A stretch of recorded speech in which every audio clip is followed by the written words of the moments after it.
Today I want to explain what medical school is for the people who aren't in the medical field. By understanding what medical school is, you can better understand the person in your life who is going through it, and you can really know how to support them when you understand the process and what's going down and just be able to be there better. It's sort of an interesting process. I recently actually saw this video by Erin Hayes. She is a urology resident. She made a video explaining what residency is for the friends and family of people who aren't in residency, and I thought I would make one for medical school.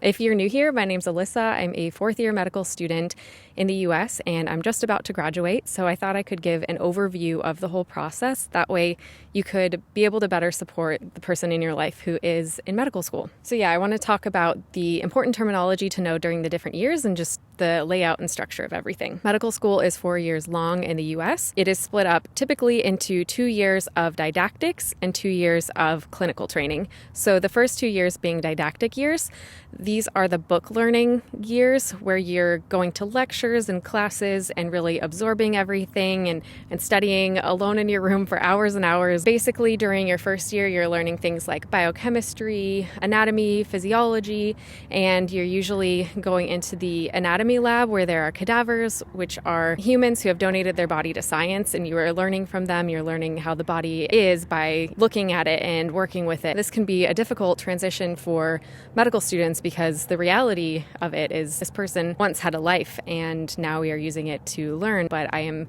very thankful for the people who chose to donate their bodies to science so that we could learn. That's an important concept. You also have your white coat ceremony during first year typically. This is where medical students go up and they get their short white coat, and it really symbolizes their entry into the medical profession. It is a big thing because you're taking on a huge responsibility and going forth in this journey, but the white coat ceremony is when you get that short white coat. Doctors have the long white coat and medical students have the short white coat. Some of the difficult things about the first year of medical school are meeting new people and finding new friends, adjusting to exams and how those exams are, as well as just adjusting to the ginormous amount of information you have to learn and cram into your brain. I often found myself feeling very alone because I was studying for hours and hours and hours a day by myself. But the cool thing about first year is you're finally getting to start on the career that you've dreamed about your whole life, and you're getting to learn things that you will be able to use. Some things more than others because at this point it is very fundamental, but it's just a very amazing experience to finally be embarking on the journey that you've waited much of your life for if you're somebody who knew they wanted to go into medicine pretty early on. Then we move into second year. Second year for many students is also another year of didactics. Some medical schools are on an accelerated track where they will do the first 2 years squished into 1.5 years. And then some medical schools do like the first 2 years just bookwork, which is what my school was like. This year gets a little bit better in some ways because you are learning pathology and pharmacology and microbiology, things that are very applicable. For instance, microbiology, you get to learn about all of the different antibiotics and antivirals, and that feels very relevant, and that's information I still think of today when I'm out on my rotations as a fourth year medical student. So second year is very cool because things are finally very applicable. The information load in my experience was higher, so it was hard to kind of keep up with that pace that seemed to increase. It's kind of cool during second year. You're sort of getting exposed to the different specialties a little bit. So when you learn OBGYN content, if you're super interested in the OBGYN content, you can start thinking about a specialty you might be interested in. It helps to actually see that specialty later on in third year. But during second year, you can sort of start getting idea for things like, what are you really interested in? For me, with anesthesia, I did notice that I really enjoy pharmacology, like a lot. It just sort of clicks for me. And I also enjoyed physiology, like how the body works, how the heart pumps blood, how the lungs work. I didn't know I wanted to go into anesthesia at that time, but later on I realized, I did really sort of have an affinity for these things. So what tends to be pretty difficult during second year is that while you're also continuing on with the classwork, you are starting to prepare for your board exams. Board exams are these big exams that are a day long that you take that are part of your licensing. So when you eventually go to get licensed as a physician, you have to have passed on these board exams. And for MD students, these are called the USMLE STEP exams, and for DO students, these are called the COMLEX level exams. So you have USMLE Step 1, that's the one you take first, then Step 2, that's the one you take second, and then Step 3 is the one you take third. For DO students, you take COMLEX Level 1, COMLEX Level 2, and then COMLEX Level 3. A lot of DO students choose to take both exams, so they're taking COMLEX Level 1 and they're taking USMLE Step 1 and then Level 2 and Step 2. Basically, what happens is you're focusing on your lectures and your classes in those exams, and on top of that, you're usually working on practice questions that will prepare you for your board exams.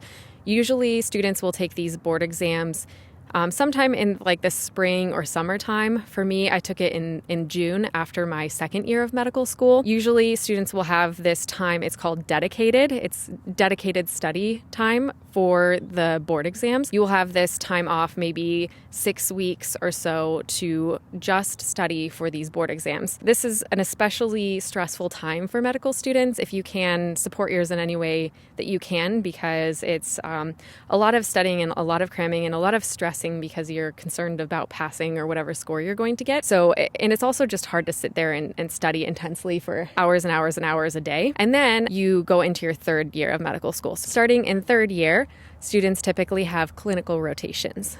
So clinical rotations, this is different than residency.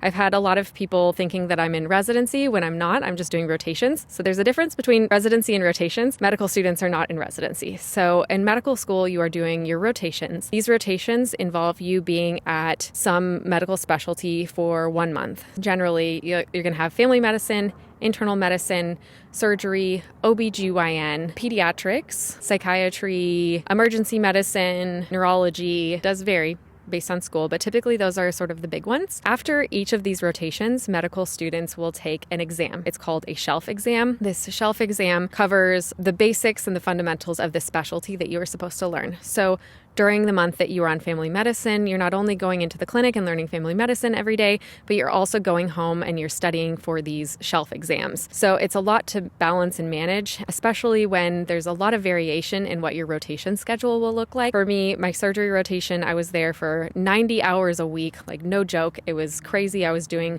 like 24-hour shifts, but actually turned into like 27-hour shifts where you're awake all night and then going home and studying for this exam. So it's a lot to adjust to. It can be hard to sort of learn how to manage studying on top of going into your rotations. That can be challenging, but it's also really amazing because you're finally in the clinic or the hospital, and you're getting to actually work with patients and see real life things that you've studied, getting to actually put 2 and 2 together. And it's really just this awesome experience. And there are times where you get to help. There have been, a number of things in my time as a medical student where I've caught something that a patient wasn't supposed to be given. Maybe they were allergic to it. Maybe they weren't supposed to be on it anymore. I've caught things that I've felt were helpful, and that gave me a lot of sort of gratification and meaning during medical school. It can feel really awesome to actually feel valued and to feel like you're making a difference. And that's what a lot of people go into medicine for, is to help people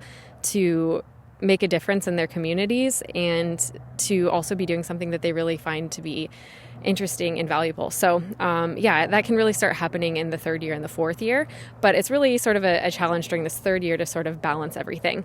And you're also shifting from one rotation to the next every month. So it's almost like starting a new job every month. One day you'll be in family medicine, and then the very next day you'll be on your surgery rotation.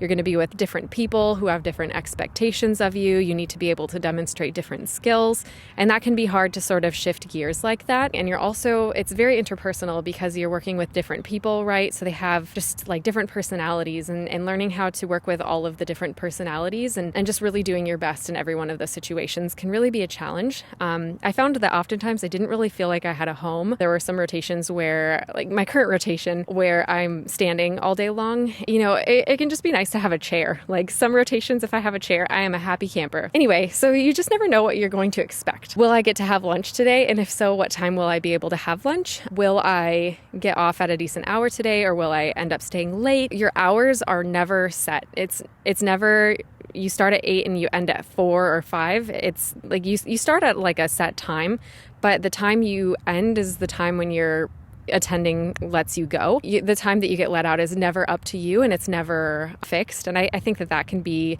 challenging, to just not be able to plan when you're going to be home, so that way you can do things. So you just never really know. I forgot to mention how grades happen throughout medical school. But during your clinical years, your third year and your fourth year of medical school, grades are typically based off of your shelf exam, but also your attending evaluation as well. The thing about this is that the shelf score, a little bit more objective, but the evaluation is very much subjective. So in the evaluation, students are rated on their professionalism, medical knowledge, communication skills, etc. And as you can imagine, attendings all have different opinions on what is professional behavior, on what is an adequate demonstration of medical knowledge. Oftentimes, unfortunately, these evaluations determine your grades to a large extent. So grades are much more subjective as a medical student in your third year and fourth year. And that can be really frustrating for medical students to work really hard on a rotation and then not be evaluated necessarily in a fair way. And it also becomes more challenging to compare medical students based on grades, because it isn't the same preceptor or attending that every medical student has, but sometimes, you have Dr. A evaluated this student on OBGYN and Dr. B evaluated this student on OBGYN. One evaluates all their students with exceeds expectations. The other one says all of their students meet expectations. So it might make Dr. B's students look like they're worse students than Dr. A's, but that might not necessarily be true. That's just the reality of medical school, but I thought I should mention that because the grading system can be very frustrating for medical students and leave you feeling very out of control in this aspect of medical education. But anyway, overall, I would say third year was one of my favorite years of medical school. I met so many amazing people, residents, attendings, people that I still stay in contact with today, and also other medical students. So each rotation, sometimes I was the only medical student, but other times there are other medical students, and maybe I didn't get to meet them because of COVID, and it's really cool to be able to meet new people in this sort of environment. It's very cool. Towards the tail end of the third year of medical school, let's say February, March, around that time, some students will start choosing what specialty that they want to go into. And the reason this is important is because medical students will select a specialty so that they can then apply into audition rotations, or they're also called sub-internships. An intern year is your first year of residency. So your first year after you've completed medical school, that's called internship. So sub-internship is just below that. So sub-internship you do as a fourth year medical student, and you will rotate in residency programs that you are interested in going to. So let's say there's this anesthesia program that I have my sights set on. I can then do a rotation with this hospital, and they can see if they like me. And it's just an opportunity for, getting to know this program, getting to see if you could fit there as a resident. It's sort of like an interview, but an extended interview. So students will start applying for those towards the end of their third year of medical school. And then we're going to fast forward a little bit towards the end of third year. They're studying for their board exams, because at the end of third year or the beginning of fourth year, you take your step 2 and your level 2 board exams. Right now, the way that the system currently is this has become the most important board exams for medical students,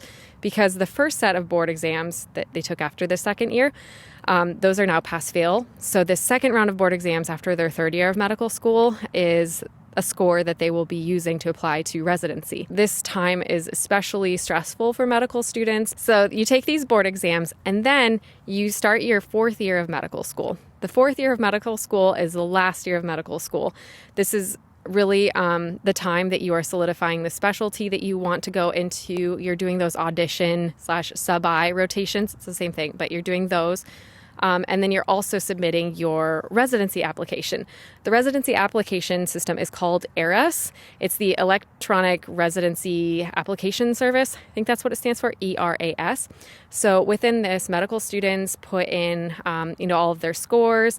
They have to write a personal statement about, who they are and what specialty they're going into. They also have to write about different volunteer and research and really a lot of their accomplishments that they've done in medical school and beyond. And they're selecting all of the programs that they want to apply to within the system. So it's a busy time in terms of being maybe on sub-I rotations and then also working on submitting ARAS. After you submit ARAS, which is very expensive, sometimes thousands of dollars to apply, which is crazy. And then after that, you're still focusing on rotations and then waiting for the interview invitations to come out. Interview invitations typically come out for medical students anywhere between October and January for the most part, and students are interviewing during that time. Interviews at this stated time in 2024 have been virtual in my experience. There have been some people that I know of that have in-person interviews, but for the most part, mine were virtual. So basically,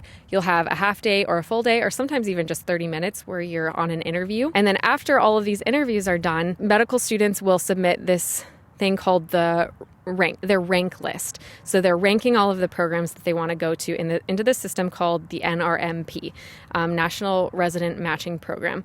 So the NRMP pairs medical students with residency programs, and it uses this whole fancy algorithm where I, as a medical student, will rank all of the residency programs I'm interested in going to, and then the residency programs will rank all of the medical students that they want, and then this sort of pairing process will happen. And then on a set date, about a month later, the medical students and the programs will find out, what residency program they're going to or what residents they're having come to join them. This is a binding contract that wherever you match, you go. Like this is a contract. I will get one place where the system says I'm going. I don't get to hear from X program and X program and X program giving me options to go there. No, they tell you where you're going because that's what the system said. So it can be a difficult time for a medical student wondering like, hey, am I going to match? And if so, where am I going to match? The implications of not being matched. So a medical student that does not match typically can enter into the SOAP process. It's called the Supplemental Offers and Acceptance Program. This basically allows you as a medical student to apply to any residency program position that has not been matched. So if there are positions that weren't filled, you can apply for those. Oftentimes it isn't in the specialty you applied for. So I'm applying into anesthesia and I hope to get an anesthesia position. If I don't, I might find myself applying into something else. It can be a very stressful experience just waiting and wondering if things are going to happen. One of the big parts of fourth year is this event called Match Day. It's when all of the medical students find out what programs they're going to start at in July. This is a big thing where people will open up their envelopes and find out what program they've matched with. And it can be really exciting for some and really disappointing for others if maybe they didn't get the program that they were hoping for, or maybe they thought things were going to go differently. I haven't quite experienced this yet, but that'll happen in a week for me. But nonetheless, that is what Match Day is. And after Match Day, medical students continue to finish up their rotations, and then they graduate, and then they start residency towards the end of June or early July. And at that point, you are a doctor. You're still a doctor in training in whatever specialty you plan on going into. Yeah, anyway, that's pretty much it as far as medical school. I hope this video is helpful. I hope it didn't go too in-depth. I feel like it may have. Maybe I'll make a different video that goes even more simplified, or maybe not.